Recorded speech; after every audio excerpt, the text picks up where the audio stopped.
Ini disebutkan dalam pidatonya Tony Blair ya, tahun 2005 pada acara konferensi kebijakan nasional Partai Buruh di Inggris. Dia mengatakan Islam sebagai ideologi setan. Coba Bapak Ibu, pantesan Bapak Ibu ya, yang benci terhadap Islam itu bukan cuma akhir-akhir ini, tapi dari dulu Bapak Ibu. Yang akhir-akhir ini kan kemarin ada di Swedia ya, yang bakar apa? Bakar Al-Quran. Itu dilakukan beberapa kali setiap hari Jumat dan dilindungi, dijaga oleh polisi, dibiarkan. Untungnya Ibu, alhamdulillah, Islam ini agama yang rahmah, Islam ini agama yang berakhlak, beradab. Marah betul karena Al-Quran dibakar, tapi alhamdulillah semua bisa mengendalikan diri. Tidak ada yang melakukan aksi balas dendam dengan membakar kitab-kitab mereka. Padahal itu bisa dilakukan kan? Jelas Bapak Ibu? Tapi alhamdulillah umat Islam tidak balas dendam, terus ambil kitab mereka terus kita bakar. Katakanlah misalnya kalau mereka bakar Quran di depan masjid, terus umat Islam bakar Injil di depan gereja misalnya, itu tidak dilakukan oleh umat Islam sedunia. Artinya apa? Islam is the best. Alhamdulillah. Islam punya adab, Islam punya moral. Alhamdulillah Bapak Ibu sekalian. Cuma saya ingin mengatakan itu benar Bapak Ibu. Jadi kebencian mereka terhadap Islam itu sudah dari dulu. Bayangkan Tony Blair bilang Islam ini sebagai ideologi setan. Masya Allah. Marah apa tidak Bapak Ibu? Marah apa tidak Bapak Ibu? Marah. Nah, hadirin yang dirahmati Allah Subhanahu wa Ta'ala, Tony Blair juga bilang di garis bawah itu, penganut ideologi setan plus mereka adalah kaum radikalis. Wish. Kaum apa namanya? Radikalis. Cirinya Bapak Ibu, kata Tony Blair ada 4. Perhatikan. 1, mereka yang menolak legitimasi Israel.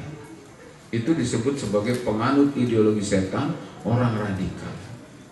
Bapak Ibu, saya mau tanya, Israel itu kan tahun 48 tuh bercokol di Palestina, dan sampai hari ini tanah Palestina habis. Air dari laut yang sama, tapi air yang diminum oleh orang Palestina keruh luar biasa, kotor, sementara yang diminum oleh orang Israel bening. Kemudian lahan juga dirampas oleh mereka. Saya mau tanya Bapak Ibu, kedudukan mereka di sana itu legal apa ilegal? Legal apa ilegal Bapak Ibu? Ilegal. Ilegal. Ini perlu disampaikan Bapak Ibu, Isra Mi'raj itu Palestina itu tuan rumah Bapak Ibu. Minal Masjidil Haram ilal Masjidil Aqsa. Masjidil Aqsa di mana Bapak Ibu? Hah? Palestina. Di mana? Di Palestina Bapak Ibu, bukan di Sumedang. Ya. Jadi kalau ada orang cerita Isra Mi'raj terus melewatkan tentang nasib Palestina, nasib Muslim di Palestina, itu jaga sembung dagang uyah, orang nyambung ya, gitu Bapak Ibu, tuan rumah. Jadi simpati kita ke Palestina harus terus ada di sini, dan protes kita, keberatan kita, menolak kita akan legitimasi Israel itu harus ada di sini, karena mereka tuh perampok Bapak Ibu sekalian. Tapi oleh Tony Blair, Muslim yang menolak Israel itu disebut sebagai Muslim radikal. 1, biar tahu Bapak Ibu, lawan radikal adalah moderat. Sebaliknya Bapak Ibu sekalian, kata Tony Blair, Muslim yang mengakui eksistensi Israel itulah Muslim yang moderat. Makanya Bapak Ibu sekalian, ada salah seorang tokoh ormas besar yang hari ini terpilih. Dulu sebelum terpilih, dalam rangka mencalonkan diri untuk persiapkan jadi ketua ormas tersebut, dia datang ke Israel, pidato Bapak Ibu di sana, bilang apa katanya? Al-Quran tidak lebih dari sekedar dokumen sejarah. Padahal sesungguhnya Al-Quran itu adalah pedoman hidup, Bapak Ibu. Halal haram kita harus kata Al-Quran, baik buruk kita harus pakai standar Al-Quran, tercela dan terpuji kita standarnya harus Al-Quran. Orang ini bilang Al-Quran tidak lebih dari sekedar dokumen sejarah. Dan orang ini Bapak Ibu kemarin di Sidoarjo bilang khilafah ditolak karena bertentangan dengan tujuan kehidupan manusia. Sebaliknya dia mengatakan piagam PBB itu bisa untuk dijadikan sumber rujukan hukum Islam. Wih, Bapak Ibu sekalian, nggak cukup pakai Quran Sunnah, ternyata sekarang ada hukum baru, sumber hukum Islam itu. Apa katanya hukum? Piagam PBB. Ya Allah, ya Rabbi ya Karim. Bapak Ibu rahimakumullah, ini urusan akidah Bapak Ibu. Nanti kalau kita tidak ikut dengan maunya mereka, kita dituduh radikal. Karena itu yang diinginkan oleh Tony Blair. Bukan seorang Tony Blairnya, institusi negara Inggrisnya Bapak Ibu. Nanti kalau kita tidak ikut mereka dituduh radikal. Kalau kita tidak ikut kepada mereka, nanti sedikit teman kita. Nah, ini ujian keimanan Bapak Ibu. Mau temannya banyak tapi celaka, atau temannya tidak banyak tapi taat Allah dan Rasulnya dan selamat. Mau yang pertama apa yang kedua? Kedua Bapak Ibu sekalian. Ini yang diajarkan oleh sahabat Abu Bakar Siddiq. Dua. Yang ketiga Bapak Ibu sekalian, yang kedua, kata Tony Blair, Muslim radikal, atau dia bilang ideologi setan itu, umat Islam yang menginginkan syariat Islam sebagai sumber hukum. Bapak Ibu, saya mau tanya, Al-Quran kitab suci kita kan, betul? Itu kedudukannya adalah sebagai pedoman hidup. Di dalamnya terdapat isi tentang panduan kehidupan. Bagaimana kita hubungan dengan Allah, bagaimana hubungan kita dengan diri kita, bagaimana hubungan kita dengan sesama, bahkan bagaimana hubungan kita dengan alam ciptaan Allah. Itu Al-Quran. Ada yang secara global, rinciannya ada di dalam hadis Nabi Bapak Ibu sekalian. Maka wajib kita mengatakan Al-Quran Sunnah sebagai sumber hukum kita. Sallu ala Muhammad. Sallu ala Muhammad. Jadi kalau ada yang nawarin Bapak Ibu syariat Islam dari PBB, kita wajib nolak, gak boleh kita setuju.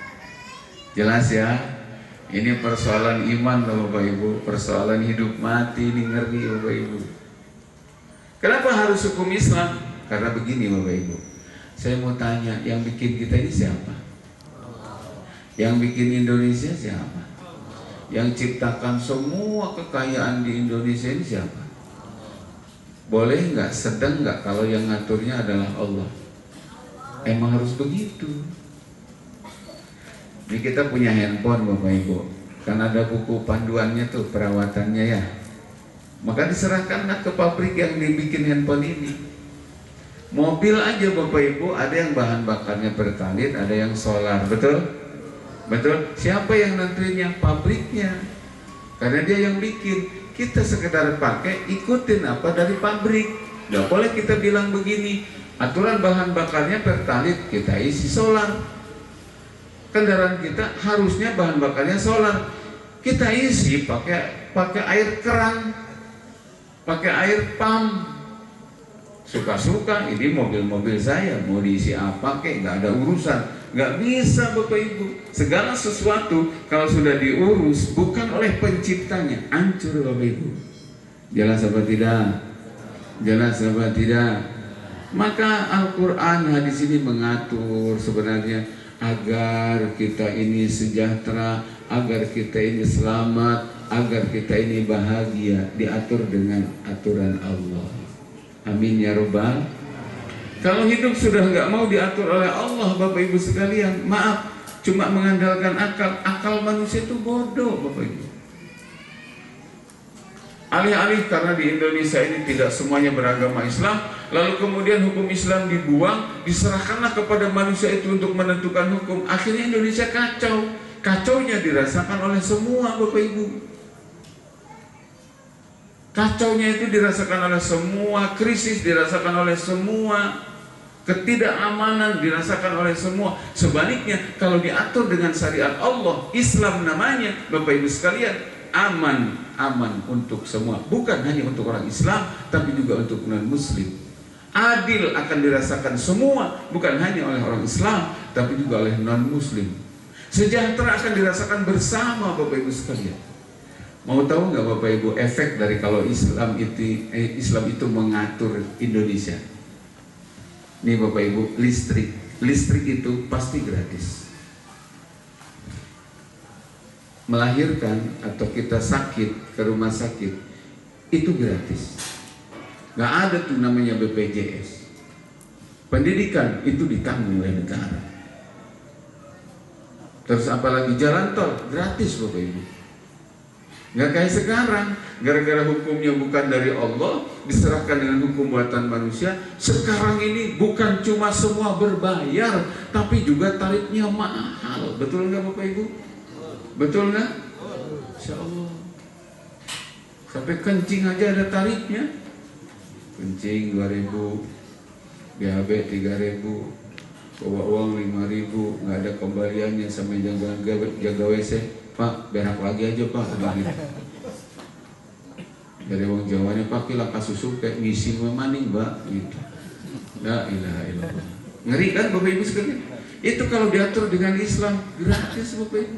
Pajak tuh nggak ada Bapak Ibu di dalam Islam tuh. Adanya zakat.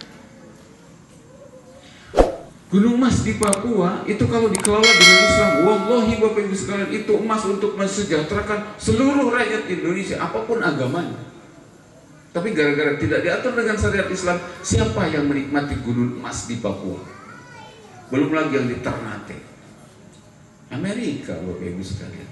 Oleh karenanya maka inilah, kalau kita Islamnya cuma diajarin tentang sholat, tentang wiridan, tentang pahala, nggak mengenal Islam dari aspek lain, bagaimana Islam mengatur ekonomi, bagaimana Islam mengatur politik, bagaimana Islam mengatur negara, Bapak Ibu sekalian, kita dibikin bodoh tentang itu. Yang asik penjajah Bapak Ibu.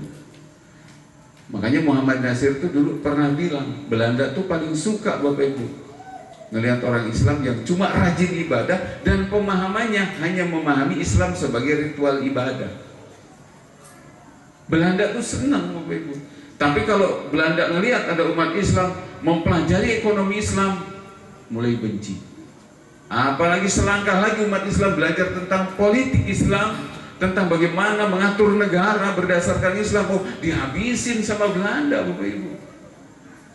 Dulu Pangeran Diponegoro itu disebutnya teroris sama siapa? Sama Belanda.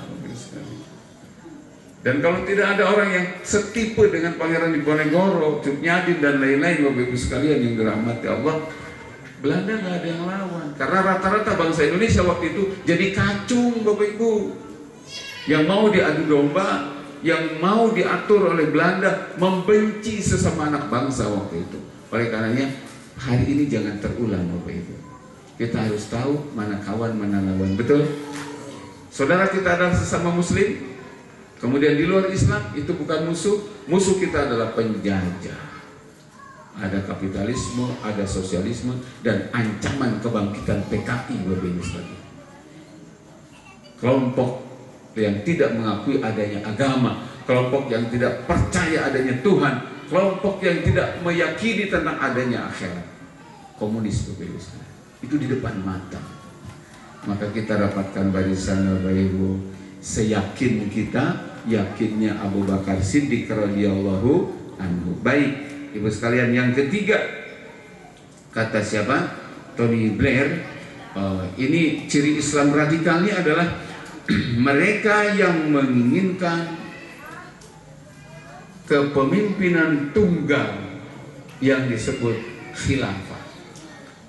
Disebut Bapak Ibu di dalam pidatonya si Tony Blair tahun 2005 itu, Siapa yang menginginkan tegaknya khilafah untuk mempersatukan umat Islam sedunia, satu pemimpin sebagaimana dulu zaman Khalifah Abu Bakar, Umar, Utsman dan Ali, kata Tony Blair, dia Islam radikal.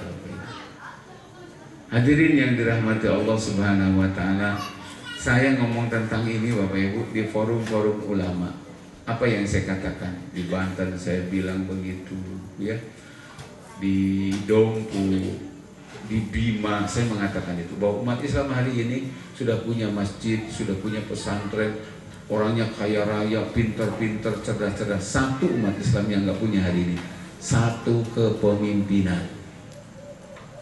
Gara-gara tidak satu pemimpin, umat Islam pecah hari ini. Dan kepemimpinan tunggal itu di dalam Islam namanya adalah khilafah. Dan khilafah dihukumi wajib berdasarkan dalil syarak, Bapak Ibu sekalian. Sampai para sahabat berijma, kalau saja umat Islam ini boleh hidup tanpa khilafah, tanpa kepemimpinan tunggal, itu ijma sahabat mengatakan waktunya hanya 3 hari. Lebih dari 3 hari berdosa, Bapak Ibu sekalian. Padahal kita hari ini sudah nggak punya khilafah, itu umurnya dari tahun 1924, sekarang sudah tahun 2024, 100 tahunan Bapak Ibu sekalian. Nah, kan ini difitnah nih, khilafah itu ancaman, khilafah itu radikal, khilafah ekstremis. Bukan Bapak Ibu. Khilafah adalah institusi negara yang akan menegakkan seluruh syariat Islam untuk menciptakan dunia dinaungi dengan rahmat Allah. Itu yang disebut dengan Islam rahmatan lil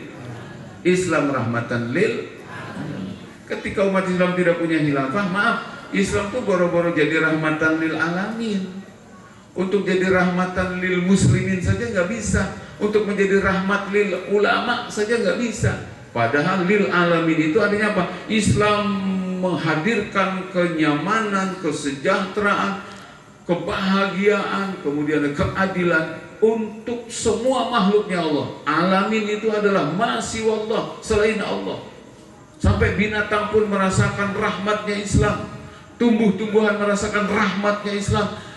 Itu ketika Islamnya ada, dilaksanakan oleh khilafah. Ketika khilafahnya tidak ada, hari ini Islam tidak wujud Bapak Ibu, tidak bisa menjadi rahmat di tengah-tengah kehidupan.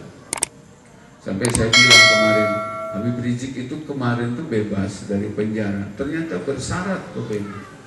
Syaratnya apa? Gak boleh ngomong ini, gak boleh ngomong ini, gak boleh ngomong ini. Untuk jadi rahmat untuk Habib saja gak bisa.